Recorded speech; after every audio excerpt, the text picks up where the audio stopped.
शाह महमूद कुरैशी साहब ने कहा कि एसएचओ ने मुझे लाते घूंसे मारे, जज ने कमरे अदालत में इनकी हथकड़ियां जो हैं वो भी खुलवा दी। रात भर मुझे ठंडे इंतहाई फ्रीज रूम में रखा गया और लाइट्स बंद करके मोमबत्ती जला दी गई। फिर अचानक तेज तरीन रोशनी है, इसके साथ फुल लाइट्स जो हैं इनको ऑन कर दिया गया और शरीफ को सुप्रीम कोर्ट के 5 रुकनी बेंच ने हयात नाअहल करार दे रखा है और मुतलका रिटर्निंग ऑफिसर मजाज नहीं कि वो नवाज शरीफ को इलेक्शन के लिए अहल करार दे।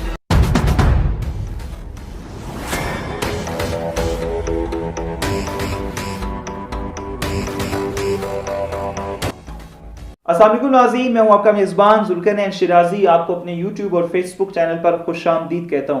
नाज़रीन, अगर हम आज की टॉप स्टोरीज की बात करते हैं तो सबसे पहले बात करेंगे शाह महमूद कुरैशी साहब को जो है वो अडयाला जेल के सामने से एक दफा फिर से गिरफ्तार कर लिया गया।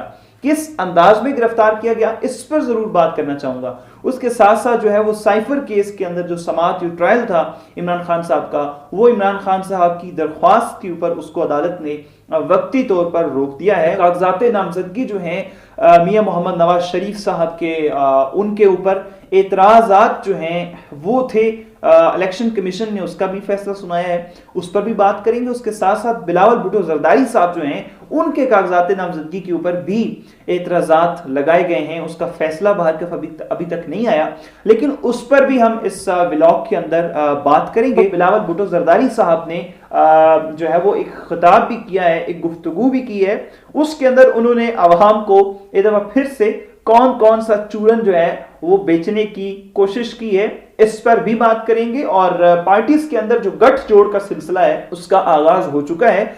नून लीग और एमक्यूएम जो हैं वो एक दूसरे के करीब आती हुई नजर आ रही हैं। इमरान रियाज खान साहब जो हैं उन्होंने एक दफा फिर से बोलने की हिम्मत की है, एक दफा फिर से बोलने का आगाज किया है और इसके पीछे जो रीजन है कि इमरान रियाज खान एक दफा फिर से कॉन्फिडेंट होकर मैदान में आए हैं, एक दफा फिर से उन्होंने आजादी राय की जो सहाफत है उसका आगाज किया है, तो उसके पीछे सबसे बड़ी जो रीजन है उनकी इस हिम्मत के पीछे वो अदालत है पाकिस्तान की। पाकिस्तान की अदालतों ने उन्हें एक दफा फिर से ये कॉन्फिडेंस दिया है कि इस सारी सूरत हाल के बावजूद, इस सारी के सारे सिनेरियो को फेस करने के बाद इमरान रियाज खान अगर किसी बलबूते पर दोबारा से अपनी राय जो है वो लोगों के सामने रखने का आगाज करने जा रहे हैं। उन्होंने अपनी इस मीडिया टॉक के अंदर ये बात भी की, उनसे मुख्तलिफ किस्म के सवालात किए। प्रेस क्लब है उसमें इमरान रियाज खान साहब गए और उन्होंने जाकर जो वहां के सहाफ़ी हैं उनका शुक्रिया अदा किया, जिसमें उनसे मुख्तलिफ सवालात किए कि उन्होंने एक इसमें बड़ी अहम खबर भी दी है और वो ये है कि जो अभी एक सिनेरियो बनाया जा रहा है कि मियां मोहम्मद नवाज शरीफ साहब जो हैं उनके लिए एक दफा माहौल साजी जो है वो हो चुकी है और अभी जो इलेक्शंस हैं उन इलेक्शंस के अंदर नवाज शरीफ साहब जो है वो मैदान मारते हुए नजर आ रहे हैं। उन्होंने इस चीज को डिनाई किया और कहा कि मेरे सोर्सेज के मुताबिक मियां मोहम्मद नवाज शरीफ साहब को जो पजीराई मिलनी चाहिए थी वो हासिल नहीं है इस वक्त। यानी जो कहा गया कि एक दफा हम पाकिस्तान में लैंड करेंगे और पाकिस्तान में लैंड करने के बाद जो पाकिस्तान तहरीक इंसाफ है उसकी जो पॉपुलैरिटी है या इमरान खान साहब की जो पॉपुलैरिटी है उसको लोग भूल जाएंगे, तो वो रिस्पॉन्स जो है वो नून लीग को अभी तक नजर नहीं आया। लेकिन अनकरीब इमरान रियाज खान साहब जो हैं वो दोबारा से स्क्रीन पर नजर आएंगे, ये उन्होंने मीडिया टॉक के अंदर कहा है। उसके बाद अहम तरीन खबर कि शाह महमूद कुरैशी साहब जो हैं उन्हें जो है वो अडयाला जेल के सामने से इंतहाई जो है वो अजीब अंदाज के अंदर गिरफ्तार किया गया। और ये गिरफ्तारी जो है वो किस अंदाज में की गई कि जिससे मुतालिक शाह महमूद कुरैशी साहब ने कहा कि एसएचओ ने मुझे लाते घूंसे मारे। शाह महमूद कुरैशी साहब जो कमरे अदालत के अंदर ये बताते हुए रो पड़े। जुडिशल कम्प्लेक्स में ड्यूटी एडिशनल एंड सेशन जज सैयद जहांगीर अली ने शाह महमूद की जिस्मानी रिमांड की दरख्वास्त पर समाअत की। पुलिस ने साबिक वजीर खारजा को हथकड़ियां लगा रखी थी और जज ने कमरे अदालत में इनकी हथकड़ियां जो हैं वो भी खुलवा दी। प्रोसिक्यूशन टीम ने मुकम्मल तफ्तीश के लिए 30 दिन के जिस्मानी रिमांड की इस्तदा की, जिसमें एक मौकफ ये अपनाया गया कि उन्होंने अवाम को एहतजाज के लिए 9 मई को जो है वो उकसाया था। शाह महमूद कुरैशी साहब ने रोस्ट्रम पर आकर कहा कि मुझे झूठे मुकदमे में फंसाया गया है, सचो जमाल ने मुझे धक्के लाते मारी, मुझे पंच मारे गए, मेरी हालत खराब थी इसलिए तिबी इमदाद की सदा की, मगर पुलिस अफसरान ने इनकार कर दिया। शाह महमूद कुरैशी ने रोदात बताते हुए कमर अदालत में आपीदा हो गए और बताया कि रात भर मुझे ठंडे इंतहाई फ्रीज रूम में रखा गया और लाइट्स बंद करके मोमबत्ती जला दी गई। फिर अचानक तेज तरीन जो रोशनी है उसके साथ फुल लाइट्स जो हैं उनको ऑन कर दिया गया और 20-25 अफराद जोर जोर से कहके लगाते रहे। मुझे रात भर सोने नहीं दिया गया। क्या ये इंसाफ है? उसके बाद शाह महमूद कुरैशी साहब ने कहा कि बहुत बड़ी शख्सियत ने मुझे कहा कि 9 मई में शाह महमूद कुरैशी साहब आप मुलविस नहीं है। तो वो शख्सियत कौन है? उससे मुतालिक कुरैशी साहब ने कहा कि अगर अदालत कहेगी तो मैं उनका नाम भी बता दूंगा। तो बारकफ ये बड़ी अफसोसनाक सूरत हाल है कि आप जो है वो एक पार्टी को ऊपर लाने के लिए एक पार्टी को कंप्लीटली जो है वो डिसमेंटल कर रहे हैं और डिसमेंटल भी इस अंदाज में कर रहे हैं कि तारीख के अंदर, हिस्ट्री के अंदर इस तरह से किसी भी पार्टी को ट्रीट नहीं किया गया। इमरान रियाज खान की बात पर याद आती है, वो कहते हैं कि अभी जो पाकिस्तान तहरीक इंसाफ के साथ हो रहा है ये देख रही हैं सब पार्टीज, अगर यही रिवर्स हुआ और दोबारा से यही जो काम प्रोसीजर जो जिस तरीके से पाकिस्तान तहरीक इंसाफ को डिसमेंटल किया जा रहा है, अगर यही काम कल इन पार्टीज के साथ किया गया ना तो इन्होंने बर्दाश्त कोई नहीं करना।